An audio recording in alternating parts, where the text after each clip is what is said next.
మీ అభిరుచికి తగ్గ సరికొత్త డిజైన్స్ తో వస్తుంది మర్రి గోల్డెన్ డైమండ్స్. ఏప్రిల్ 12న విక్టరీ వెంకటేష్ గారి చేతుల మీదుగా గొప్ప ప్రారంభం.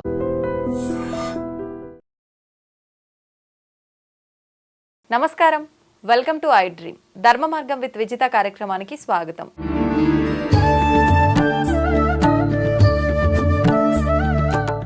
నమస్కారం అండి.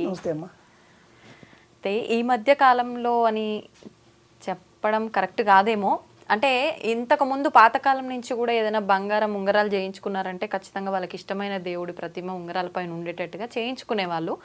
ఈ మధ్య కాలంలో చూస్తే కట్టుకునే చీరల పైన, వేసుకునే వస్త్రాల పైన, మెడలో హారాలని చెప్పి తల్లో పెట్టుకునే ఆభరణాల్లో కూడా దేవుడి విగ్రహాలు, ప్రతిమలు అలాంటివి ఎక్కువగా పెట్టుకోవడం చూస్తున్నాం. అంటే ఇదంతా మనం ఒక రకంగా దేవుళ్ళని అవమానించినట్టుగా భావించవచ్చా? లేదు అని అంటే వాళ్ళ ఆశీర్వాదం మనతో ఉంటే వాళ్ళ ఆశీర్వాదం మనకు ఉంటుంది అని భావించవచ్చా? ఎలా తీసుకోవచ్చు అంటారు దీని అంతటినీ కూడా? ఖచ్చితంగా.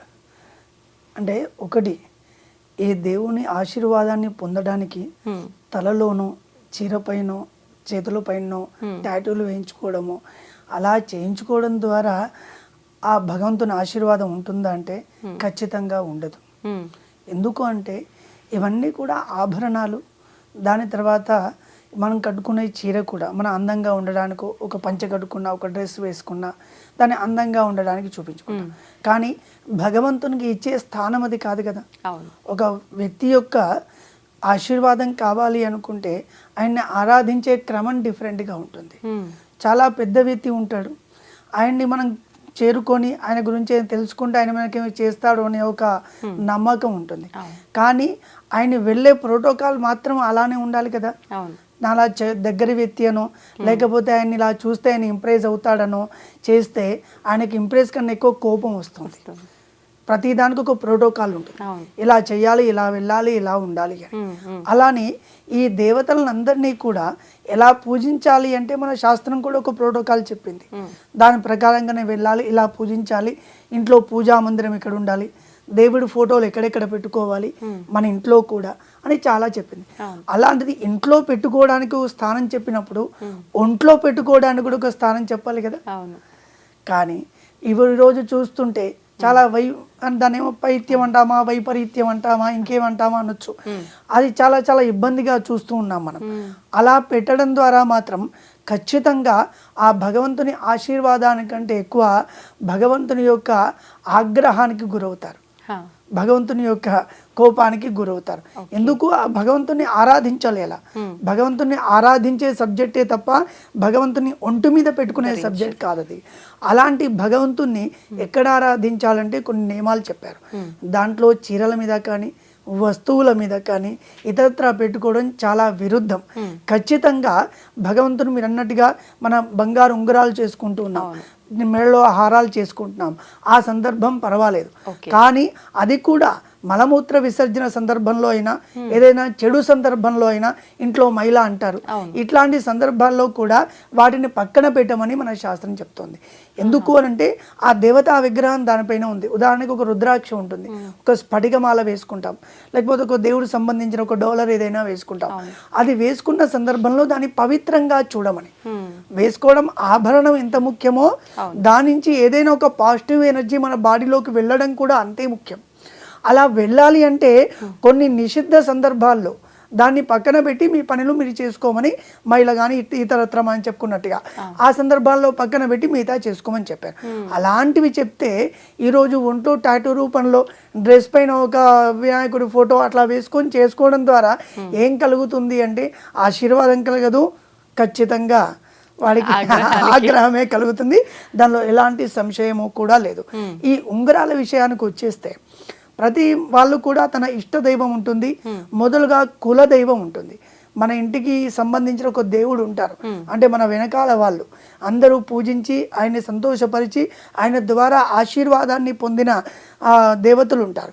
ఆ సంబంధమైన ఏదైనా ఉంగరం కానీ ఒక డాలర్ కానీ పెట్టుకోవడం మంచిదే, అది కూడా పవిత్రంగా ఉన్నప్పుడు. మిగతా సందర్భాల్లో పక్కన పెట్టి మళ్ళీ ధారణ చేయడంలో తప్పులేదు. ఈ ఉంగరాలు విశేషంగా చెప్పింది ఎక్కడ అంటే నవగ్రహ సందర్భాల్లో, నవగ్రహాల యొక్క అనుగ్రహం కలగడానికి ఒక్కొక్క ఈ మనం 9 రాయిలు అంటాం కదా, అవును. ఈ రాయిలన్నీ కూడా ఈ చేతికి ఉంగరం పెట్టుకోవడం ద్వారా ఆ రాయి అనేది చర్మానికి శరీరానికి తగలడం ద్వారా ఆ గ్రహం యొక్క అనుగ్రహం కలుగుతుంది అని. ఓకే. అది కూడా ఏ టర్మ్ అయితే నడుస్తుందో, ఉదాహరణకి శుక్ర దశ నడుస్తుంది, ఆ శుక్రుడికి సంబంధించిన రాయి వజ్రం అంటాం, ఆ వజ్రాన్ని ధరించడం.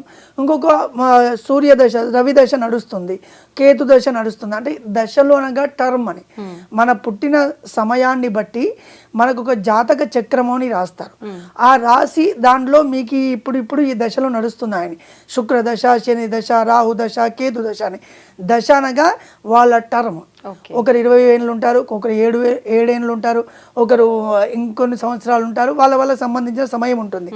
ఆ టర్ములో ఏ దశ అయితే నడుస్తుందో ఆ దశ యొక్క దేవుడు ఎవరైతే ఉన్నారో తత్ సంబంధమైన ఉంగరం రింగు పెట్టుకుంటే మీకు పరిపూర్ణంగా అనుగ్రహం దశ మారిపోతే మళ్ళీ ఉంగరం ధరించకూడదా? కూడదు.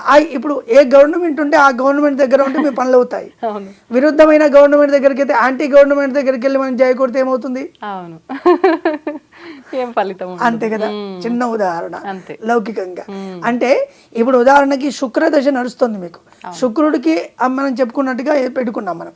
ఈ రాయి పెట్టుకోవడం వల్ల శుక్రుడు అనుగ్రహం కొంత భాగం దాని మీద చూపిస్తారు. ఇవన్నీ కూడా ఉపకరణాలు. ఈ ఉంగరం పెట్టుకుంటేనే బాగవుతుంది అంటే ఇదొక దాంట్లో ఒక విషయం చెప్పారు.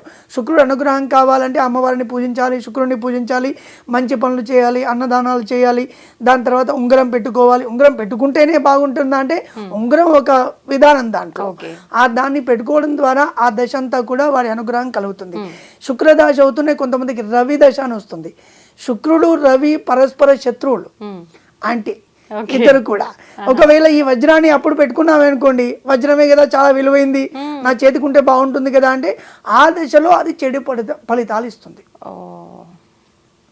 ఇప్పుడు పుట్టిన నక్షత్రాన్ని అట్లా పట్టి ఒకటే ఉంగరం ధరిస్తూ అది కొంతవరకు మాత్రమే.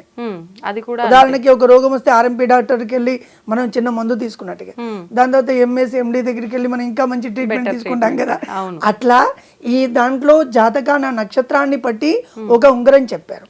ఇంకా మీకు ఫలితం కలగాలంటే ఏ దశ అయితే నడుస్తుందో తత్ సంబంధమైన ఉంగరాన్ని మీరు ధారణ చేసినట్టయితే ఆ ఫలితం దక్కుతుంది.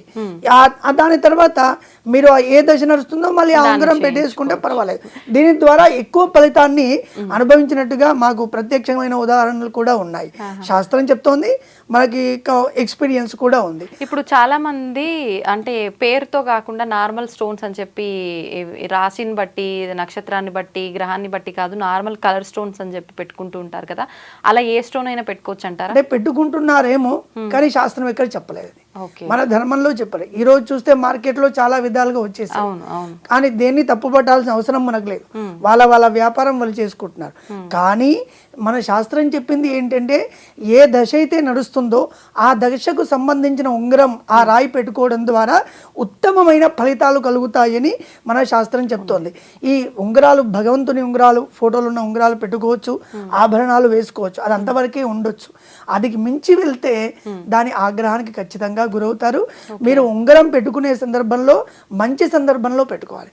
ఏదైనా అశుచి అయినా, మీరు ఏదైనా మలమూత్ర విసర్జన సందర్భంలో అయినా ఆ ఉంగరాన్ని పక్కన పెట్టి మళ్ళీ ధారణ చేయడం ద్వారా శుభ ఫలితాలు కలుగుతాయి. ఇది ఎట్లా ఉండాలో అట్లే ఉండాలి. వజ్రం అని నోట్లో వేసుకొని తినలేంగా, దానికి కూడా ఒక సందర్భం ఉంటుంది కదా ఉంటుంది. అట్లానే మంచి సందర్భాల్లో ఇవి ధారణ చేయడం ద్వారా మనకి శుభ ఫలితాలు కలుగుతాయి. దాన్ని కొంచెం ఇంకా మంచిది అనుకుంటే ఇబ్బంది పడే అవకాశాలు ఎక్కువగా ఉంటాయి. నిజంగా చాలా మంచి విషయాలు తెలియజేశారండి. ప్రతి ఒక్కరిలో కూడా ఈ ఉంగరాల యొక్క సందేహము, ఈ రాళ్ళు ఎప్పుడు ధరించాలి, ధరించకూడదు, ఏదైనా బిజినెస్ చేస్తున్నామంటే ఎవరన్నా వచ్చి పిచ్చిగా చెప్పినా ఈ రాయి పెట్టుకున్నామంటే బిజినెస్ లో తిరుగుండదు అంటే దాన్ని పెట్టేసుకుంటారు వెంటనే, అంటే మూర్ఖంగా. అసలు నిజంగా వాళ్ళకు సందర్భం పాపం ఏమంటామంటే మనసులో ఆర్తి ఉన్న వాడికి ఏదైనా చేసుకోవచ్చని. ఉదాహరణకి తలకి నిప్పంటుకుంది అనుకోండి, ఆ తొందరలో పెట్రోల్ బంక్ వెళ్ళినా ఆశ్చర్యపోనక్కర్లేదు.